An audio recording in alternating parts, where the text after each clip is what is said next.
GT Countdown. The top 10 milestones in gaming. We've come a long way since the advent of joysticks and D-pads. Every 4 or 5 years, our holiest of hobbies meets another benchmark that reminds the other entertainment mediums that video games are what truly push the envelope. A milestone changes everything.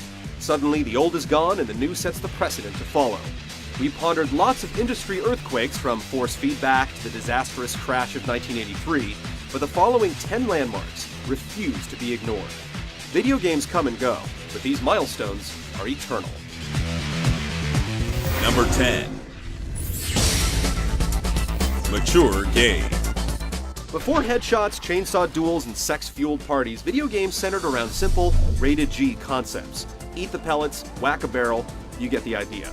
Like a prepubescent teen transitioning into adulthood, the game industry drastically shifted in the 90s to feature adult-themed situations. The movement might have struck a chord with anguished politicians and mothers, but it helped expand the market beyond kids and tweens.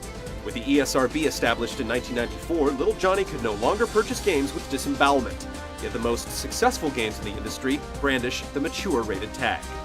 Without games like Mortal Kombat and Doom, where would we be? Number 9.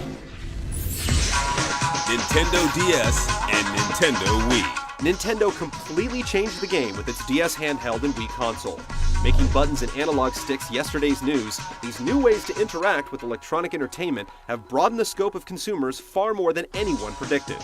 Suddenly it's cool for mom and dad to get in on the fun, or for 20 and 30-somethings to have video game-themed parties. And it was all thanks to Nintendo's accessible control styles that made playing games simple and easy to enjoy. If you need any further proof of what monumental moments the release of the DS and Wii were, look no further than Microsoft's Kinect and PlayStation Move. Once again, Nintendo saw the future and delivered it first.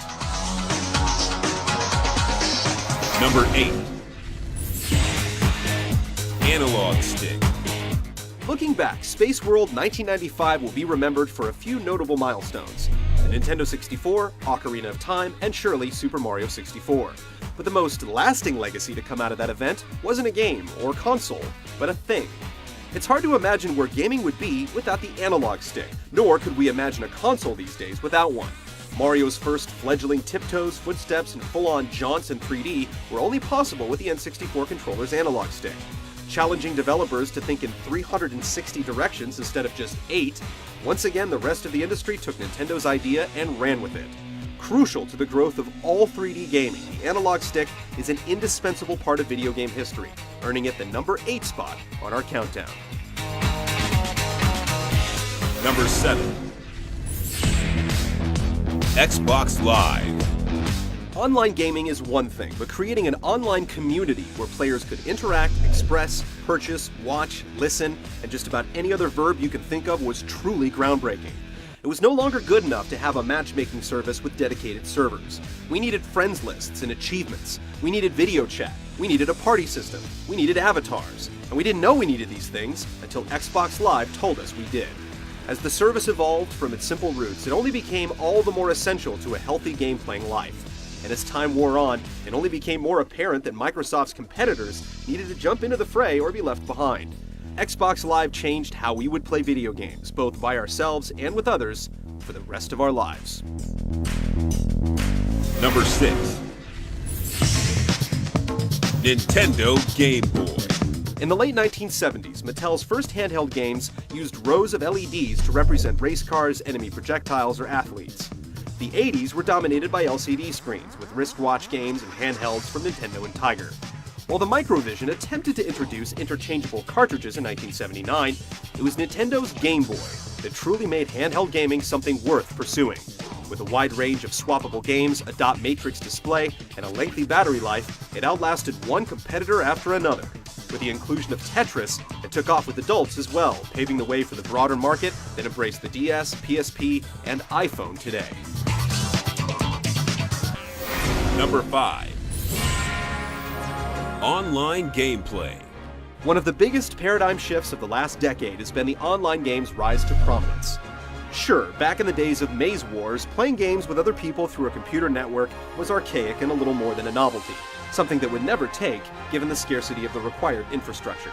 But today, the most enduring, addictive games we play are built around an online network, from World of Warcraft to Modern Warfare 2. Remarkably, it still feels like we've barely crossed the threshold, but online gaming has already allowed us to bridge the gap of thousands of miles and test our mettle against the best.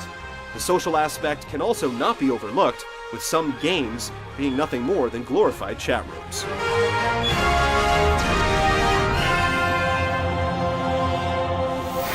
Number 4. Optical media. Quality and quantity in gaming took a huge step up with the advent of optical media. You still don't have a Sega CD? What are you waiting for, Nintendo to make one? Cartridges basically topped out with the huge and expensive carts of the Nintendo 64, and the true death knell for cartridges sounded with the release of Sony's PlayStation. Its CD-ROM-based games had plenty of space for FMV cutscenes and huge soundtracks, with plenty of space left over. It basically gave players a glimpse of what consoles would be producing in real time in the future.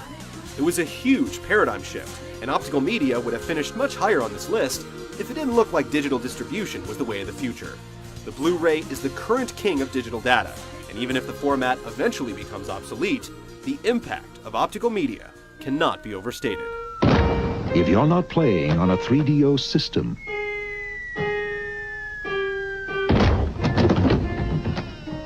what are you playing with? Number 3.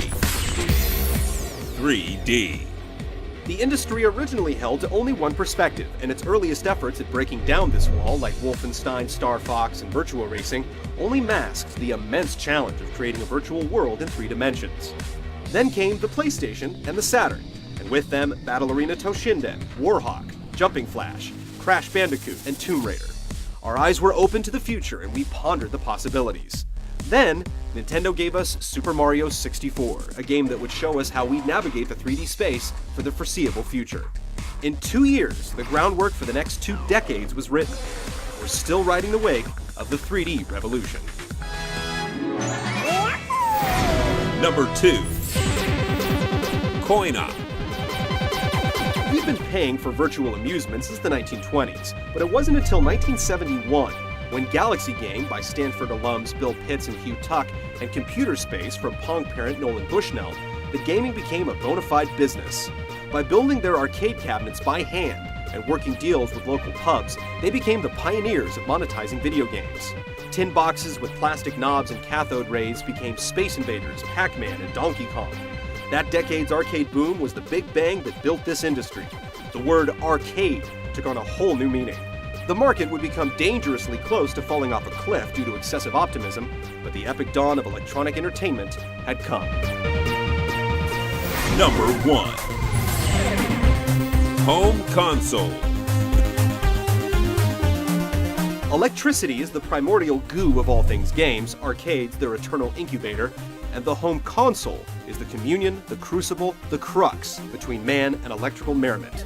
Melodrama aside, home consoles turn games from quarter munchers into big money purchases with long adventures that could be played from the comfort of your couch, and they brought us variety with interchangeable cartridges. We've couched these sub-milestones within home consoles, along with the PC. Game experience evolved when they weren't out to drain your wallet bit by bit. Cartridges, as opposed to standalone Pong machines, offered constant variation, excitement, and are always fun to trade with friends. When you could bring games into your house, they were no longer a destination nor a distraction. They were part of the family. Here's Pac-Man on ColecoVision. But here's Pac-Man for the Atari 5200 Super System. Now you're talking. Reach for a